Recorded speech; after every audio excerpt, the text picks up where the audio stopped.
തിരുവനന്തപുരത്ത് youth Congress DYFI പ്രവർത്തകർ തമ്മിൽ സംഘർഷം. കാട്ടാക്കടയിലും അരുവിക്കരയിലുമാണ് പ്രവർത്തകർ ഏറ്റുമുട്ടിയത്. നവകേരള ബസ് കടന്നുപോയതിന് പിന്നാലെയാണ് പോലീസ് സാന്നിധ്യത്തിൽ പ്രവർത്തകർ തമ്മിൽ സംഘർഷമുണ്ടായത്.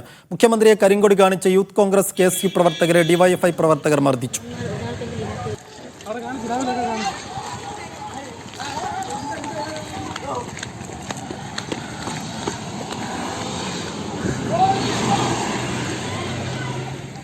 ഗോപാൽ ശീലാസനൽ വിവരങ്ങൾ നൽകും. ഗോപാൽ, പ്രവർത്തകർ തമ്മിൽ തെരുവിൽ പോലീസിന്റെ സാന്നിധ്യത്തിൽ ഏറ്റുമുട്ടുന്ന ദൃശ്യങ്ങൾ, വലിയ ഏറ്റുമുട്ടൽ നടന്നു എന്ന ദൃശ്യങ്ങൾ തന്നെ വ്യക്തമാണ്. പ്രവർത്തകർക്ക് പരിക്കുണ്ടോ? എന്താണ് സംഭവിച്ചത്? പ്രവർത്തകർക്ക് കാര്യമായ പരിക്ക് തന്നെ ഉണ്ട് എന്നാണ് സെക്രട്ടറി മനസ്സിലാകുന്നത്. മുഖ്യമന്ത്രിയുടെയും മന്ത്രിമാരുടെയും ബസ് കടന്നു പോകുന്ന വഴി കരിങ്കൊടിയുമായി യൂത്ത് കോൺഗ്രസ് പ്രവർത്തകർ റോഡിലേക്ക് ഇറങ്ങി. അവിടെ നിന്നാണ് ഈ സംഘർഷം തുടങ്ങുന്നത്. യൂത്ത് കോൺഗ്രസ് പ്രവർത്തകരെ നേരിടാൻ സ്ഥലത്ത് ഡിവൈഎഫ്ഐ പ്രവർത്തകരും തമ്പടിച്ചിരുന്നു. ഇരു കൂട്ടരും തമ്മിൽ ആദ്യം വാദപ്രതിവാദം ഉണ്ടാവുകയും പിന്നീട് അതൊരു സംഘർഷത്തിൽ കലാശിക്കുകയുമായിരുന്നു. നവകേരള സദസ്സിന്റെ വോളണ്ടിയർമാരായ മഞ്ഞ ടീഷർട്ട് ധരിച്ച ഡിവൈഎഫ്ഐ പ്രവർത്തകർ ബൈക്കിൽ പിന്തുടർന്നെത്തി മർദ്ദിച്ചു എന്നതാണ് യൂത്ത് കോൺഗ്രസ് പ്രവർത്തകർ പറയുന്ന പരാതി.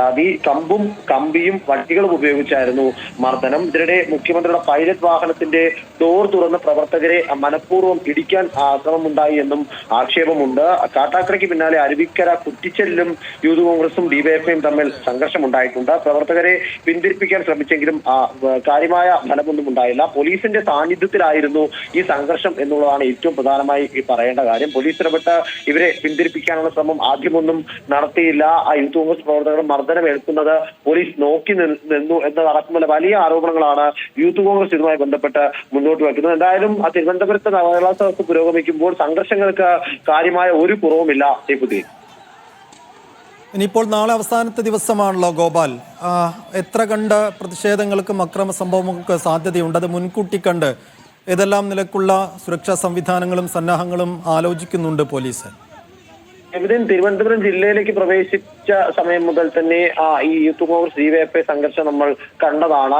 ആറ്റിങ്ങലാണെങ്കിലും ശരി, കല്ലമ്പലത്താണെങ്കിലും ശരി, ആലങ്കോടാണെങ്കിലും ശരി, അത്തരത്തിൽ ഓരോ മണ്ഡലങ്ങളിലേക്ക് എത്തുമ്പോഴും ആ മണ്ഡലങ്ങളിൽ ആദ്യം യൂത്ത് കോൺഗ്രസ് പ്രവർത്തകർ ആക്രമണം നേരിട്ടിരുന്നുവെങ്കിൽ ഇപ്പോൾ അതിൽ നിന്ന് വിരുദ്ധമായി ഇരു വിഭാഗത്തിൽ നിന്നും നേർക്കുനേർ നിന്ന് ഏറ്റുമുട്ടുന്ന ഒരു സ്ഥിതിയാണ് നമ്മൾ കാണുന്നത്.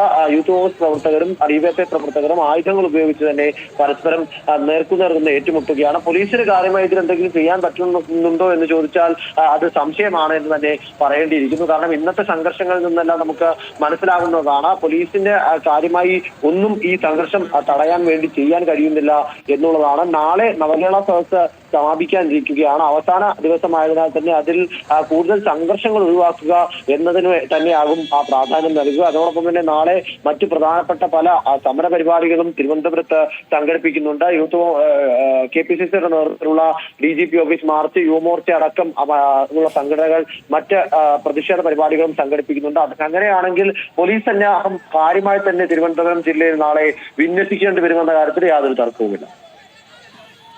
ശരി ഗോപാൽ. തിരുവനന്തപുരം കാട്ടാക്കടയിൽ യൂത്ത് കോൺഗ്രസ് ഡിവൈഎഫ്ഐ പ്രവർത്തകർ തമ്മിൽ സംഘർഷം. നവകേരള ബസ് കടന്നുപോയതിന് പിന്നാലെയാണ് പോലീസ് സാന്നിധ്യത്തിൽ പ്രവർത്തകർ തമ്മിൽ ഏറ്റുമുട്ടിയത്. മുഖ്യമന്ത്രിയെ കരിങ്കൊടി കാണിച്ച യൂത്ത് കോൺഗ്രസ് കെ.എസ്.യു പ്രവർത്തകരെ ഡിവൈഎഫ്ഐ പ്രവർത്തകർ മർദ്ദിച്ചു.